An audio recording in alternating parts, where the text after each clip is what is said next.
10 ఏళ్ల పాటు వాళ్ళ అధికారంలో ఉన్నారు.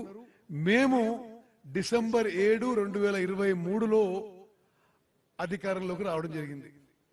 10 ఏళ్ల పాటు ఈ భారతదేశంలో ఎక్కడ ఎన్నడూ ఏ సెక్టర్ కూడా అసలు నాశనం కాలేదు ఇట్లా తెలంగాణలో ఇరిగేషన్ సెక్టర్ అయినట్టు వాళ్ళ హయాంలో.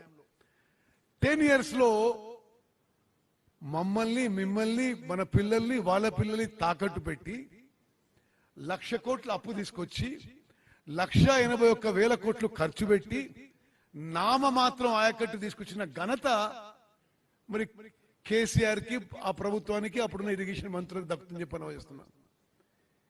మీరు కాళేశ్వరం తీసుకోండి, మీరు పాలమూరు రంగారెడ్డి తీసుకోండి, మీరు కల్వకుర్తి, నెట్టెంపాడు, భీమా, కోయిల్ సాగర్, దేవాదుల, సీతారామ ప్రాజెక్టు, మరి ఎస్ఎల్బిసి టనలు, డిండి, ఏ ప్రాజెక్టు తీసుకోండి, మరి ఏ ప్రాజెక్టు పూర్తి కావడం కానీ మరి పెద్ద ఎత్తున ఆయకట్టు రావడం జరగలేదు.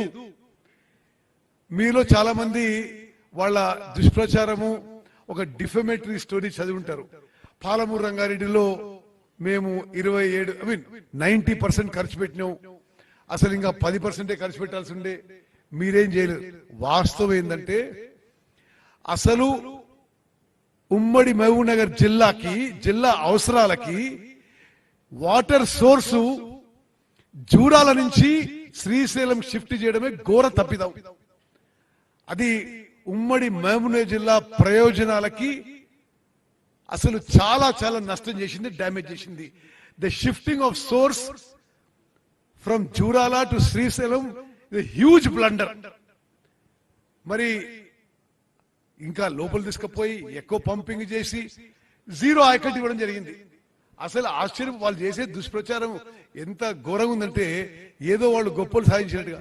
27,000 కోట్లు ఖర్చు పెట్టి 1 ఎకరం ఆయకట్టు కూడా పాలమూరు రంగారెడ్డిలో ఇవ్వని ఘనత ఆనాటి బీఆర్ఎస్ ప్రభుత్వం అని చెప్పి ఉమ్మడి మహబూబ్ నగర్ జిల్లా ప్రజలకి మరోసారి గుర్తు చేస్తున్నాం. అదేవిధంగా వాళ్ళు జూన్ 2014లో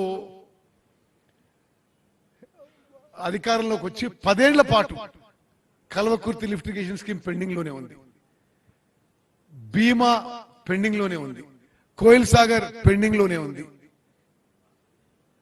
మరి నెట్టెంపాడు పెండింగ్ లోనే ఉంది. అంటే అన్ని ఇరిగేషన్ ప్రాజెక్టులు ఏది ముందుకు పోలేదు ఉమ్మడి మహబూబ్ నగర్ జిల్లాకి. సిమిలర్లీ మీరు మా జిల్లా నల్గొండ జిల్లా చూస్తే ఎస్ఎల్బిసి టనల్ 10 ఏళ్లలో ఏం కాలే, డిండి ఏం కాలే.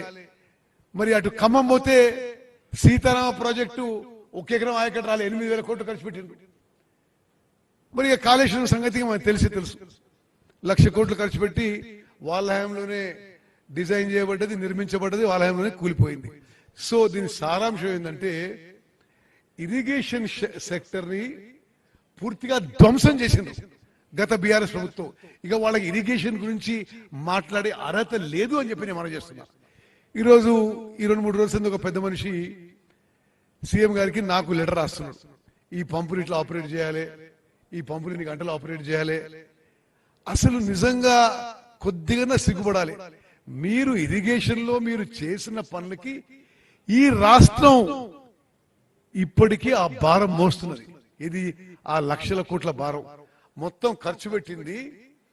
ట్యాక్స్ పేయర్స్ మనీ, లోన్స్ అన్ని ఇంక్లూడ్ చేసి 1,81,000 crores ఖర్చు పెట్టిండ్రు వాళ్ళు. నా మాత్రం ఆయకట్టు వచ్చింది. ఇప్పుడు వాళ్ళేదో మరి సూచనలు, సలహాలు, లేఖలు రాయడం, ఇది చాలా విడ్డూరంగా, విచిత్రంగా ఉంది. నేను ఆన్ రికార్డ్ చెప్తున్నా, ఉమ్మడి మహబూబ్ నగర్ విలేకరులు కూడా నోట్ చేసుకోండి. కృష్ణా నదీ జలాల కోసం, తెలంగాణ హక్కుల కోసం మేము వాళ్ళకంటే చాలా సమర్థవంతంగా పోరాడుతున్నాం. కృష్ణా రివర్ మేనేజ్మెంట్ బోర్డులో కానీ, కృష్ణా వాటర్ డిస్ప్యూట్ ట్రిబ్యునల్లో కానీ, సుప్రీంకోర్టులో కానీ తెలంగాణ వాదన వినిపించడంలో చాలా ఎఫెక్టివ్ గా వర్క్ చేస్తున్నాం. అదే విధంగా ఇంకో ముఖ్యమైన విషయం మీరు గమనించాలి. కృష్ణా నదీ జలాల్లో మేము అధికారంలో వచ్చిన తర్వాత more water has been used in Krishna river water after we have come to power than in their 10 years of power. నేను మళ్ళీ రిపీట్ చేస్తున్నా, మేము అధికారంలో వచ్చిన తర్వాత డిసెంబర్ 2023 తర్వాత కృష్ణా నదీ జలాలు ఎక్కువ ఉపయోగించడం జరిగింది. మరి దానికి ఫ్యాక్ట్స్ కూడా ఏంటంటే, మీరు కృష్ణా నది కింద ఉన్న ఆయకట్టు మొత్తం చూసుకున్నా ఉమ్మడి మరి మహబూబ్నగర్ జిల్లా, ఉమ్మడి నల్గొండ జిల్లా, కొంత ఖమ్మం జిల్లా ఎక్కువ వ్యవసాయ విస్తీర్ణం, ఎక్కువ వ్యవసాయం పంట, ఎక్కువ ప్రొక్యూర్మెంట్ మా హయాంలో అనే విషయాన్ని మనం చేస్తాం. ఉదాహరణకి కృష్ణా నది కింద కృష్ణా జలాలు ఉపయోగించి ప్యాడీ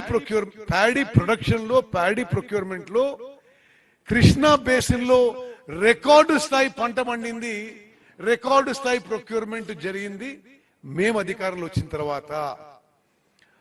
మరి కృష్ణా గోదావరి బేసిన్లు రెండు కలుపుకున్నా highest ever paddy production in India in 29 states is in Telangana.